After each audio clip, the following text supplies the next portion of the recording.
quero falar de uma doença. Pouca gente conhece, até médico não está sabendo diagnosticar.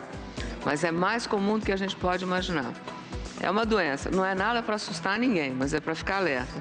Só no ano passado, quase 200 pessoas morreram aqui no Brasil, vítima, quero ver se o papagaio já ouviu falar nessa doença, leishmaniose. Olha, eu já ouvi falar, mas eu não sei o que é, não. Você sabe o que é leishmaniose? Eu não sei. Como é que pega a leishmaniose? Você sabe? Não sabe? Não faço ideia. É uma doença grave, muito grave quando você pega.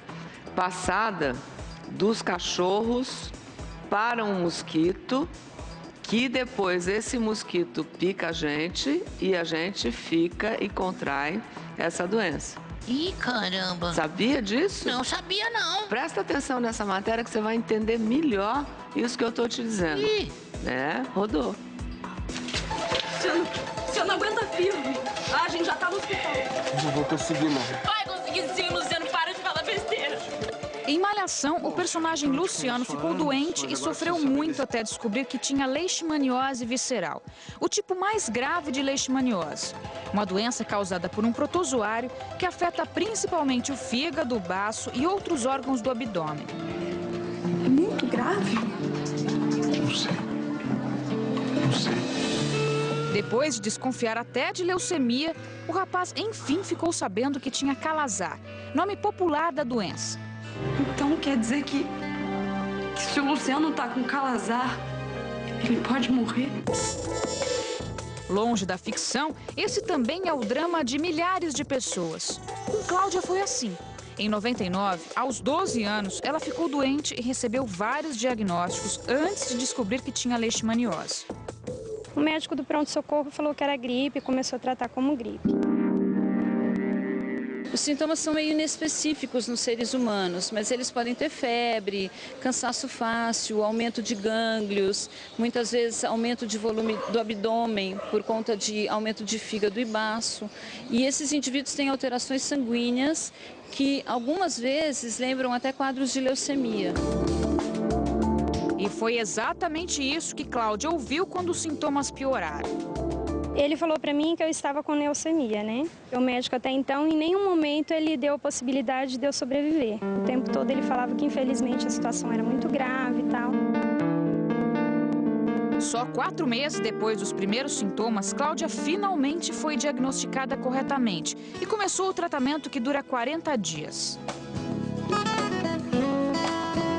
A leishmaniose é uma doença grave. Só no ano passado matou 182 brasileiros. E o controle é difícil, justamente porque os principais hospedeiros são os cães, que na maioria das vezes, mesmo infectados, não apresentam nenhum sintoma. A transmissão para os humanos é indireta. Não são os cães que contaminam as pessoas, mas um mosquito conhecido popularmente como mosca da areia. Ele pica o cachorro e transmite o parasita da leishmaniose. Uma vez contaminado, o cão fica com o parasita para sempre. E quando é picado por outro mosquito, este sim pode transmitir a doença para o homem. A leishmaniose tem controle em humanos e a maioria dos pacientes que faz o tratamento correto consegue ter uma vida normal. Mas com os cães não é bem assim. Os medicamentos que existem até inibem o aparecimento de sintomas como queda de pelo, feridas e crescimento exagerado das unhas. O problema é que mesmo assintomático, uma vez infectado, o animal continua hospedeiro do protozoário, ou seja, segue transmitindo indiretamente a doença. O tratamento, ele promove cura clínica, ele tira os sintomas, mas o cão continua com parasita. Então, não existe nenhum medicamento no mercado, no mundo inteiro, que consiga eliminar o parasita. O melhor jeito de combater a leishmaniose ainda é a prevenção. Manter quintais limpos, porque o mosquito ele se replica em matéria orgânica e pode ser usado também algum produto inseticida para impedir que o cão seja picado, como por exemplo colares ou coleiras inseticidas que existem no mercado e alguns inseticidas tópicos que são aplicados no animal e impedem a ação do mosquito. Michele é veterinária e dona de Fiona, uma dog de Bordeaux que tem leishmaniose. Apareceu inicialmente uns probleminhas na pele, né? E aí a gente ficava desconfiado que seria. Nesses casos, a recomendação do Ministério da Saúde é que o animal seja sacrificado. Uma atitude difícil, radical, mas que Michele acredita que é necessária. A gente morre de dó, né? Ninguém quer ter um cachorrinho que fica com você há anos e ser sacrificado, né? Ser eutanasiado por causa de uma doença que é tão séria, né? Mas, infelizmente, vai chegar uma hora que a gente não tem muito o que fazer por ela. É complicado, né? Mas, ao mesmo tempo, a gente pensa também na saúde humana. E eu convidei o médico sanitarista, Dr. Mauro Marzocchi. Muito obrigado por ter vindo, doutor. Eu que agradeço. É uma doença pouco falada hoje no Brasil, né? Mas mesmo assim preocupante, eu diria. É uma das doenças negligenciadas, até no mundo inteiro. Né? Cerca de 88 países do mundo sofrem com esses agravos. Na realidade, nós temos vários tipos de leishmaniose. Aquela manifestação cutânea, que são as feridas bravas, que pode depois acometer a mucosa do naso orofaringe, quer dizer, destruição do septo do nariz. No ser humano também. No ser humano. Essa é a leishmaniose tegumentar americana, aquela que atinge a pele e a mucosa dos indivíduos. Nós temos um outro grupo de doenças, que é, que é essa que foi muito bem mostrada até nesse VT, que é a leishmaniose visceral ou calazar. Essa é mais preocupante porque tem uma taxa de letalidade maior e mata mais. Se o indivíduo não for tratado, ele pode até morrer. Né? Então, mesmo em grandes centros, se tem uma letalidade de mais ou menos 8 a 10% por conta do diagnóstico tardio. Quer dizer, de 100 pessoas, 10 podem vir a falecer.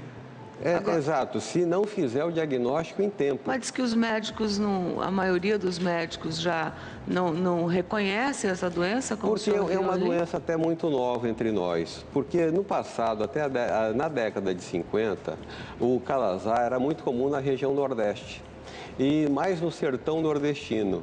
E da década de 80 para cá, houve um processo de urbanização dessa doença. Você sabe que a população, antigamente, morava mais no campo do que na cidade.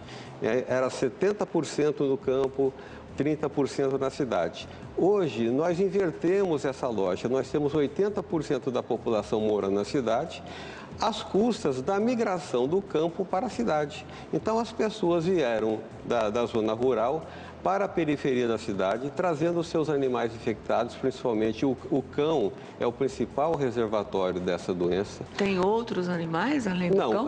Não, tem outros animais considerados aqueles que convivem muito próximo do homem, como as raposas silvestres, os gambás, podem se constituir em reservatórios também, né? Quer dizer, fontes de infecção para esse inseto que pica o animal e depois pica o homem. Quais são os principais sintomas para que a gente possa falar com os médicos? É uma doença de evolução, na maioria das vezes, de evolução muito longa. Né? Lenta. Então, muito lenta. Então, as principais características é emagrecimento, quer dizer, a pessoa perde peso. Né? Tem uma anemia importante. Existe um aumento do fígado e do baço importante, mas a pessoa não aumentando, até sente, mas e tem uma febre que é contínua. Essa febre... Uma febrinha? Uma febre que ela é moderada, mas como é uma febre constante, o doente acaba se acostumando com ela. Olha. E é uma doença progressiva. É como se fosse uma AIDS causada, ao invés de ser um vírus, por um parasito que é a leishmania. Né? Então, muitas vezes, como é um fato novo, essa urbanização do calazar, da leishmaniose visceral, os médicos das grandes cidades não estão ainda muito acostumados. Nós tivemos esse problema aqui no Rio de Janeiro. A partir de 77 até o ano de 2006, nós tivemos 87 casos de calazar na cidade do Rio de de Janeiro. Agora, graças a um programa de controle que originalmente era feito pelo Ministério da Saúde, através da SUCAM, da FUNASA e posteriormente, mais recentemente, assumido pelo município da cidade do Rio de Janeiro, né, pela prefeitura da cidade, nós zeramos a ocorrência de casos humanos. Matou os cachorros? Mas acontece o seguinte, que nós temos ainda um resíduo de infecção entre os cães, principalmente desse entorno do maciço da Pedra Branca, exatamente no local onde nós estamos hoje. Cerca de 0,5% dos cães são positivos aos testes Tem algum sorológicos. exame que pode ser feito? Existe teste sorológico, é o exame de sangue, que se mede anticorpos contra a leishmania, né? E nós temos cerca de 0,5% a 0,6% dos cães de toda essa área ainda infectados. No Brasil, qual é o maior número de incidências? Olha, no Brasil nós temos cerca de 3.000 a 3.500 casos registrados por ano. Ela se deslocou da região Nordeste. Mas ela existe lá ainda. Existe na região Nordeste, mas está acometendo estados da região Centro-Oeste e até o Oeste de São Paulo, pelo intercâmbio que tem entre as pessoas, o comércio, os fazendeiros, entre o Oeste de São Paulo e Mato Grosso do Sul. Mas é bom alertar, não passa de pessoa para pessoa, quem passa para o ser humano é o mosquito. É o mosquito. Que é infectado através do sangue do cão. Do cão. Agora, por que nas cidades esse problema aconteceu? Porque esse não é bem um mosquito, é o outro inseto hematófago, que é o flebótomo, todo mosquito se cria na água. Os flebótomos se criam, como foi dito, na matéria orgânica, né? Em decomposição, no quintal das casas. Então, houve uma adaptação desse inseto ao ambiente urbano. Sim. E é por isso que há transmissão. Se não houver o flebótomo, não existe transmissão, a não ser o contato muito íntimo de uma criança pequena com os cães. Através da saliva, o cão pode transmitir a leishmaniose. E qual é o tratamento? O tratamento é na base de um medicamento muito tóxico, que é um medicamento chamado de primeira escolha, que é um antimonial pentavalente. Tem 2 nomes comerciais no mundo, antimonial. Não, porque é derivado do antimônio. Né? E até foi descoberto por um cientista da Fundação Oswaldo Cruz, que usou um medicamento já em desuso na época para tratar da forma cutânea da leishmaniose. Mas tem cura, doutor Mauro? Tem cura, tem cura.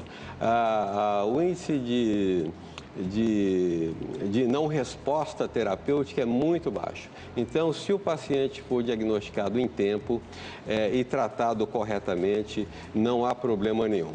Agora, é uma doença que, nas regiões antigas onde ela ocorre, predomina em crianças. No Norte e Nordeste? No Norte, principalmente no Nordeste, porque as pessoas adultas já foram imunizadas naturalmente através de infecções inaparentes.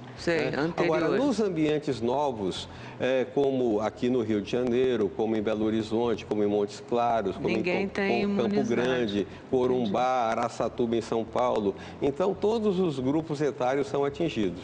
Tá bom, doutor Mauro. Eu acho que era importante o alerta da limpeza, não é? E saber, e os médicos mesmo, né? Os médicos que não são acostumados com as doenças mais rurais, né? Que sejam informados de que os sintomas, como a gente mostrou e o senhor alertou, pode ser diagnosticado mais cedo para que possa salvar mais vidas aí. Exatamente. Queria agradecer a sua visita, muito obrigada, eu acompanho o senhor. Eu que agradeço a oportunidade. E o senhor fala muito bem, muito obrigada por ter vindo. Muito bom, hein? Pelo menos esclarecemos. Não, porque eu me preparei para falar sobre tuberculose, falar sobre dengue, né? Então a gente vai fazendo assim, devagarzinho, porque falar tudo de uma vez assusta todo mundo. Tá bom, eu fico à disposição de vocês. Tá bom, então, doutor Mauro. Muito obrigada. E parabéns pelo programa, que é maravilhoso. Muito obrigada. Obrigada pela visita, doutor Mauro. Até logo. É bom, né, a gente conversar. Isso é sério, Padedel? Antigamente, a gente, no interior, principalmente, cidade grande sempre foi mais difícil. Tinha o tal do médico de família, né? Esse doutor Mauro tem bem essa característica, assim, né? Daquela pessoa. Hoje em dia, os istas, né? Os especialistas, tem uma coisa é igual os ites, né? E aí a gente acabou perdendo essa referência do médico mais familiar. Mas é bom a gente conversar com quem sabe, Muito legal.